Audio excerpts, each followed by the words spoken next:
Bulletin की शुरुआत करेंगे कुछ खास खबरों के साथ। जशपुर जिले में स्थित अपने गृह ग्राम बगिया में मुख्यमंत्री विष्णुदेव साय ने एक बहुत ही उत्कृष्ट कार्य किया है।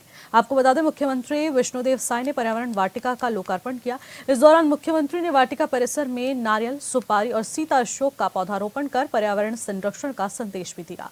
बता दें कि इस खूबसूरत प्राकृतिक परिवेश में निर्मित वाटिका में औषधीय पौधे, एडवेंचर जोन और तितली जोन बनाए गए हैं। 28 हेक्टेयर में बनी इस वाटिका की लागत 53 लाख रुपए है।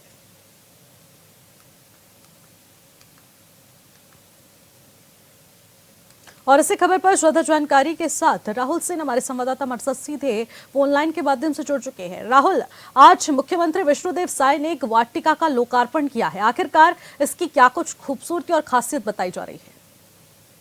मैं आपको बताना चाहूंगा कि प्राकृतिक परिवेश में 50 लाख रुपए की लागत से 28 एकड़ में निर्मित प्रयागराज वोटा में ओजोन लेयर, औषधि गुण से भरपूर पौधे, children's park, water park, meditation hut, तितलियों के जीवन चक्र को प्रकाशित करता है। तितली जोन एक इसमें से अलग बनाया गया है। ये पूरी तरह से लोगों के लिए बनाया गया, पर्यावरण को साफ और सुरक्षित रखने के लिए इसको बनाया गया है। और इसके अलावा कहा जा रहा है 53 लाख रुपए की लागत से इस वाटिका का निर्माण किया गया है। इससे आसपास मौजूद लोगों को क्या कुछ फायदा पहुंचने वाला है? देखिए, मैं आपको बताना चाहूंगा कि 53 लाख की लागत से इस वाटिका को बनाया गया। परिवन वाटिका में जैसे जंगल ट्रेन का निर्माण किया जाएगा, ओजोन जोन का निर्माण किया जाएगा, आरोग्य वन पंथ, जंगल टीम, तितली zone, Mowgli advance zone, oxygen booth, ये सब इन सभी चीजों का वहाँ पे बनाया जाएगा, जिससे कि वहाँ के जो लोकल लोग हैं और बाहर के भी लोगों को इसकी बहुत सारी वो मिलेगी। बिल्कुल, बहुत बहुत शुक्रिया राहुल तमाम जानकारी के लिए। खबरों पर नजर बनाए रखिएगा। इसी के साथ अगली खबर का रुख करते हैं। मुख्यमंत्री विष्णुदेव साय से राजधानी स्थित निवास कार्यालय में नवनियुक्त निगम मंडल अध्यक्षों ने मुलाकात की है। मुलाकात के दौरान सीएम ने सभी अध्यक्षों को नवीन दायित्व की बधाई दी और शुभकामनाएं देते हुए उनके सफल कार्यकाल की कामना की। वहीं इस मौके पर सीएम ने कहा कि राज्य सरकार विकास और जन कल्याण के प्रति संकल्पबद्ध है। निगम मंडलों के माध्यम से शासन की कई योजनाओं और कार्यक्रम जमीनी स्तर पर पहुंचते हैं। वहीं सीएम ने सभी अध्यक्षों से अपेक्षा की है कि वो अपने दायित्वों का निर्वहन करें और पूरी निष्ठा के साथ, समर्पण और पारदर्शिता के साथ करें और छत्तीसगढ़ की प्रगति में सक्रिय भूमिका निभाएं।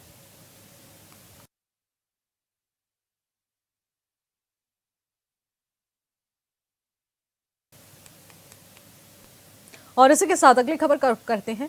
लोरमी के सालेह घोरी में आयोजित सामूहिक आदर्श विवाह समारोह में उप मुख्यमंत्री अरुण साव ने शिरकत की है, जहां उप मुख्यमंत्री ने नवविवाहित 15 जोड़ों को आशीर्वाद दिया है। इस मौके पर उन्होंने माता कर्मा मंदिर में रोड और साथ ही साथ शेड निर्माण के लिए 10 लाख रुपए की घोषणा की है। उप मुख्यमंत्री ने कहा कि छत्तीसगढ़ में साहू समाज से आदर्श सामूहिक विवाह की शुरुआत हुई है और फिर सरकार ने कन्या विवाह योजना बनाई है।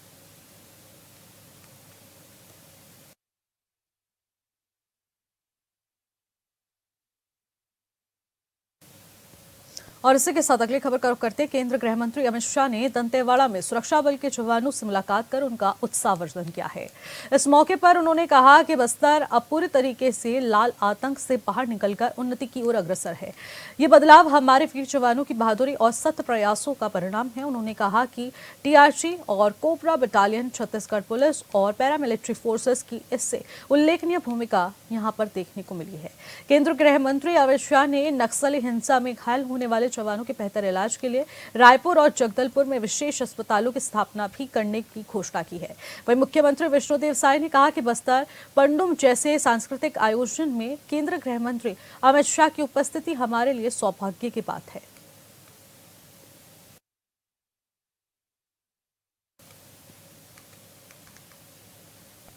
रायपुर में प्रदेश पीसीएस आईटी सेल के प्रमुख सुशील आनंद का बीएड के निलंबित शिक्षकों की समायोजना की मांग को लेकर बड़ा बयान सामने आया है। उन्होंने कहा कि छत्तीसगढ़ का दुर्भाग्य है कि छत्तीसगढ़ के शिक्षकों को अपनी नौकरी के लिए इतना सहना पड़ता है और आग के अंगारों पर चल के भगवान से अपनी नौकरी पाने के लिए फिर से मनोकामना करनी पड़ती है। नौकरी अंगारों पे चलना पड़ रहा है। ये वही सरकार है। बेहद ही दुर्भाग्यजनक है कि राज्य के युवाओं को अपनी नौकरी मांगने के लिए अंगारों पे चलना पड़ रहा है। ये वही सरकार है, ये वही भारतीय जनता पार्टी है जिसने युवाओं से रोजगार का वादा किया था। हर साल 1 लाख नौकरियां देने का वादा इन्होंने किया था 5 साल में। तो अभी तक तो 20,000 से अधिक युवाओं को नौकरी मिलना था, लेकिन 3,000 युवाओं को जो बीएड शिक्षक थे उनको बर्खास्त कर दिया, और बीएड शिक्षक अपनी मांग को लेकर अंगारों पे चल रहे हैं। सरकार के लिए दुर्भाग्यजनक है, इस प्रदेश के लिए दुर्भाग्यजनक है कि हमारे युवाओं को अपने रोजगार के लिए अंगारों पे चलना पड़ रहा है। रायपुर में पुलिस अधिकारियों और कर्मचारियों समेत स्पोर्ट्स अथॉरिटी ऑफ इंडिया के लगभग 150 सदस्यों ने संडे ऑन साइकिल अभियान की शुरुआत की है। इस दौरान वो सभी साइकिल चलाते हुए अनुपम गार्डन पहुंचे, जहां पर उन्होंने फिटनेस और दैनिक शारीरिक गतिविधियों के महत्व के बारे में लगभग 400 से 500 आमजन को जागरूक किया।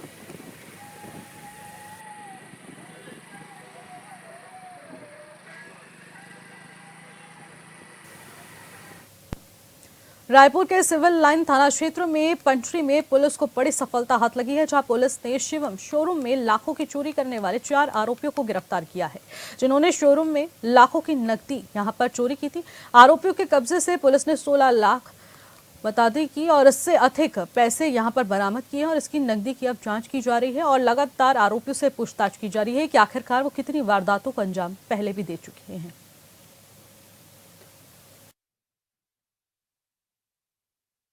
तो बता दें कि शोरूम में चोरी करने वाले 4 आरोपियों को गिरफ्तार किया गया है। इन चोरों के कब्जे से चोरी की नकदी बरामद की गई है और पुलिस लगातार तहकीकात कर रही है, पूछताछ कर रही है कि आखिरकार इन्होंने इस बड़ी वारदात को जो अंजाम दिया, आखिरकार क्या कुछ यहाँ पर चोरी किया गया है। साथ ही साथ इनके आपराधिक इतिहास को भी खंगालने की कोशिश में पुलिस जुट चुकी है। रायपुर से मामला सामने आया है और बता दें कि आगे की कार्रवाई पुलिस कर रही है और लगातार पूछताछ की जा रही है। ऐसे में माना जा रहा है कि सीसीटीवी कैमरे की फुटेज के माध्यम से पुलिस इन आरोपियों तक पहुंच पाई है और इनकी धरपकड़ की गई है। हालांकि इनसे पूछताछ में खुलासा हो पाएगा कि आखिरकार इनका आपराधिक इतिहास किस प्रकार का है। और बताया जा रहा है फिलहाल कि विभिन्न थानों में इनके खिलाफ तहरीर पहले से भी दर्ज है, केसेस है और चोरी की वारदातों को ये पहले भी अंजाम देते आए हैं। और इसके बाद यहाँ पर इन्होंने ये बड़ी चोरी की घटना को अंजाम दिया था, जहाँ पर इन्होंने शोरूम में नकदी चोरी की थी और उसके बाद पुलिस के हत्थे भी ये अपराधी चढ़ गए हैं।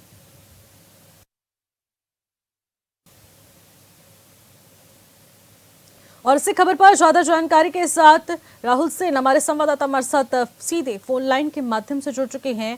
देखने को मिल रहा है राहुल, जिस प्रकार से यहाँ पर एक के बाद एक चोरी की घटनाएं सामने आ रही हैं और उसी बीच शोरूम में भी एक चोरी की घटना सामने आती है, आखिरकार पूरा मामला क्या है?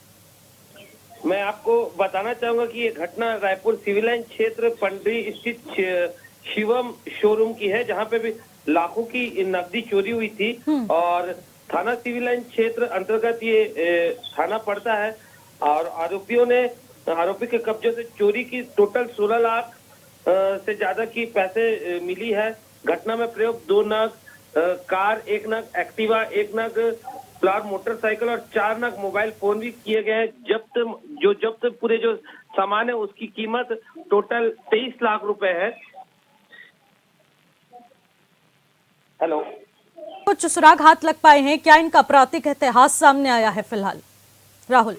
ये अभी जांच की बात है। इनके आपने जो कहा है एकदम सही है कि इनका कुछ ना कुछ आपराधिक प्रकरण भी। और रायपुर में आपको बताना चाहूंगा कि चोरी की जो मामले हैं ये बढ़ते जा रहे हैं। कहीं ना कहीं हर दिन चोरी होती है और उसके बाद इसकी जो शिनाख्त है वो पुलिस द्वारा की जा रही है और बिल्कुल राहुल, क्राइम को रोकने की भी कोशिश की जा रही है। पर चोरों के जो हौसले हैं वो बुलंद है। इसके ऊपर में लालू में जो यहाँ के एसपी हैं उन्होंने भी कहा है कि इसको किसी ना किसी तरह से रायपुर को क्राइम सिटी जरूर बनाया जाएगा और जल्दी बनाया जाएगा। बिल्कुल राहुल, जिस प्रकार से आप बता रहे हैं कि तमाम चोरी की वारदातें आए दिन यहाँ पर देखने को मिलती है और ऐसे में पुलिस प्रशासन के कार्यप्रणाली पर भी सवाल उठ रहे हैं, तो आखिरकार पुलिस इस पर क्या कुछ एक्शन लेगी, क्योंकि इस मामले से सभी ताल्लुकात जुड़े हुए हैं चोरी के द्वारा बात किए जाने पर उन्होंने कहा है कि हमारी जो है यहाँ पे फोर्स बढ़ाई जाएगी। रायपुर में जो रात को है वो मुस्तैदी और ज्यादा की जाएगी, जिससे कि ये क्राइम, इन सभी क्राइमों को रोका जा सके। ठीक है राहुल, बहुत बहुत शुक्रिया तमाम जानकारी के लिए। खबरों पर नजर बनाए रखेगा। अगली खबर बस्तर से है, जहां पर बस्तर में बाइक चोरी की घटना का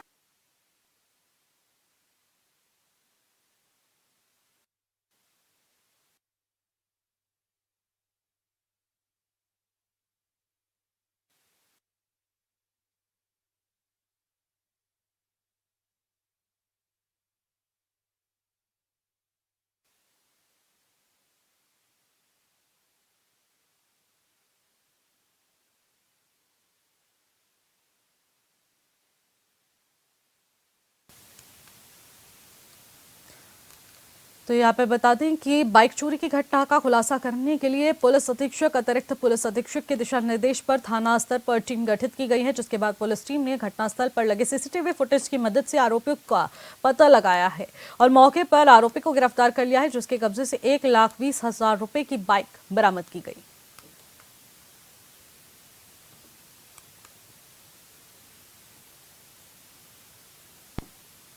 आईपीएल क्रिकेट मैच के दौरान आईटी लेकर ऑनलाइन सट्टा संचालित करने वाले सटोरियो जितनेश्वर देवान उर्फ पप्पू देवान को गिरफ्तार कर लिया गया है। बताते कि एंटी क्राइम साइबर यूनिट और थाना पंचरे पुलिस ने संयुक्त रूप से ये कार्रवाई की है।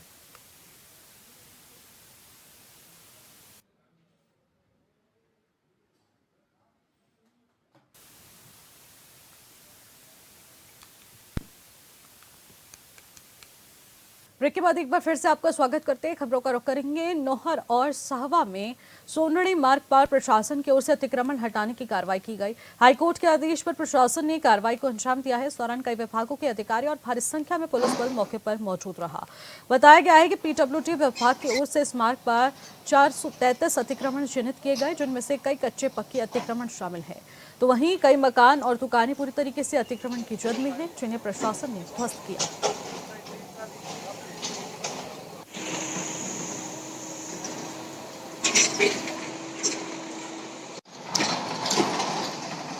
टोटल चीनी तो उसमें से 26 आदमियों के पास थे, उसके अलावा सारे अब तक उठ गए सारे।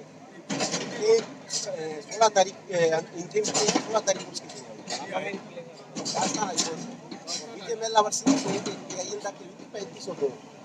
उसके डिसीजन के अनुसार तारीख। धौलपुर जिला प्रशासन और नगर परिषद का अतिक्रमण हटाओ अभियान बीती देर रात तक जारी रहा। जिला कलेक्ट्रेट श्रीनिधि पीटी की मौजूदगी में परिषद की टीम ने नालों पर हो रहे अतिक्रमण को ध्वस्त करार दिया है। वहीं टीम जैसे ही कांग्रेस विधायक रोहित बोहरा के निवास पर पहुंची तो फिर कमर्शियल भवन के सामने नाले पर हो रहे अतिक्रमण को ध्वस्त करने लगे, तो मौके पर मौजूद विधायक बोहरा के समर्थकों ने जिला कलेक्ट्रेट श्रीनिधि पीटी से धक्का मुक्की की। हालांकि मौके पर पहुंचे एसपी सुमित मेहरना के नेतृत्व में टीम ने सराय गजरा पे सड़कों के दोनों ओर से अतिक्रमणों को बुलडोजर से ध्वस्त कराया। इसी तरह बीजेपी नेता नीरजा शर्मा के कमर्शियल कॉम्प्लेक्स और साथ ही साथ जगन टॉकेज की चारदीवारी और सीढ़ियों को ध्वस्त कर दिया, जिसको लेकर बीजेपी नेता नीरजा शर्मा ने जिला कलेक्ट्रेट को खरी खोटी भी सुनाई और बिना नोटिस दिए कार्रवाई का आरोप लगाया। ग्वालियर के सर्विस रोड में कार्रवाई किया था, उसके बाद हमने कार्रवाई किया था आपके संतरा रोड पे, फिर कार्रवाई हुआ था आपके राजाखेड़ा बाईपास साईपुर रोड, और कल हमने कार्रवाई किया था ये जो जगदीश तिराया जगन टॉकीज से लेके आपके डाकखाना चौराहा तक। और जैसा कि आपको विदित है, सबसे पहले जो बारिश होगी उसमें सबसे पहले जो पानी जो भरता है इसी जगह पे भरता है, और पिछले साल बारिश में भी आप लोगों ने ये देखा है। और कल हमने शुरुआत जो है नाले पे जो बना हुआ पक्के चबूतरे को हटा के वहाँ पे जो नाली जो बना था उसको सफाई करने के लिए कार्रवाई कर रहे थे। और जैसे आप आगे लेके जा रहे थे तो फिर वहाँ पे कुछ लोगों ने विरोध किया और वो जेसीबी के पास आए तो उनको हटाने की कोशिश किया, तो वो हट नहीं रहते, धक्का वगैरह दे दिए थे, तो उनके खिलाफ एफआईआर कर दिया गया है और साथ ही कुछ लोग को भी गिरफ्तार कर दिया गया। और जो भी उस वीडियो में धक्का देते हुए और अपने नगर परिषद के जो कर्मचारियों से बदतमीजी कर रहे हैं उनके खिलाफ कार्रवाई होगी। मामला मध्य प्रदेश के मंदसौर जिले के शामगढ़ थाना क्षेत्र के चंदवासा चौकी का है, जहां पर पत्नी और बच्चों की गुमशुदगी दर्ज कराने के बाद कोई पुलिस द्वारा कार्रवाई नहीं होने से परेशान व्यक्ति ने एसपी कार्यालय के बाहर लौटना यहां पर शुरू कर दिया। बता दें कि इस यात्रा में चंद्रवासा चौकी के ग्राम बोरखेड़ी घाट के रहने वाले जगदीश रेवारी ने पुलिस अधीक्षक अभिषेक आनंद को अपनी परेशानी बताई और उसकी पत्नी और एक बच्ची लंबे समय से लापता है। पुलिस ने गुमशुदगी दर्ज कर अपने कर्तव्य की इतिश्री कर ली और वहीं अब जिला पुलिस अधीक्षक अभिषेक आनंद ने व्यक्ति को आश्वासन भी दिया है। व्यवस्था कर रखी थी आपने, तो पुलिस ने अभी तक कुछ पता नहीं लगाया, पता भी हमने जाके लगाया, हमारे रिश्तेदार है उधर, उन्होंने पता लगाया, दो बच्चे साथ में हैं और औरत वहाँ चली गई। और यहाँ हमारे जहाँ बोलखड़ी कटा से आई थी ना, तो आसपरा की बोल के गई थी कि हमारी रिश्तेदारी थोड़ी ठीक है, वहाँ जाके आ रही है, कपड़ा भी लाना ऐसा मतलब भाई जा, और वहाँ से उन्होंने गायब कर दी। अब वो वहाँ तो जाती है, मिलती नहीं, इधर उधर से निकाल देते हैं। मैं चौकी में जाके घर जाता हूँ, वापस आता हूँ, ऐसे करते हैं। और क्या 25 26 दिन हो गया, उसकी मर्जी से गए हुए तो एक बार आके बयान तो करें, बच्चे तो दे कहीं भी तो करें। पुलिस का नहीं करना कि ढूंढ रहे हैं, हम ढूंढ रहे हैं, कहाँ से ढूंढ रहे हैं कि भाई फलाना घेरू नाम उसका भाई का और कालू नाम है जो ड्राइवर में से बिठा के लाया, तो वो भी सर पुलिस वालों को बता दिया था, अभी तक उसको भी नहीं पकड़ा। क्यों नहीं पकड़ा उसको? क्योंकि सर वो है ना जो बिठा के ले गया, वो उसकी गाड़ी वो सब अंदर आ जाए, अभी लौटते आए वहाँ से। क्या कहना है यहाँ का सरकार? बोल रहे हैं कि हाँ ढूंढेंगे जाएंगे। फिलहाल इन खबरों में बस इतना ही। देश और दुनिया की तमाम बड़ी खबरों के लिए आप देखते रहिएगा HN24/7। नमस्कार।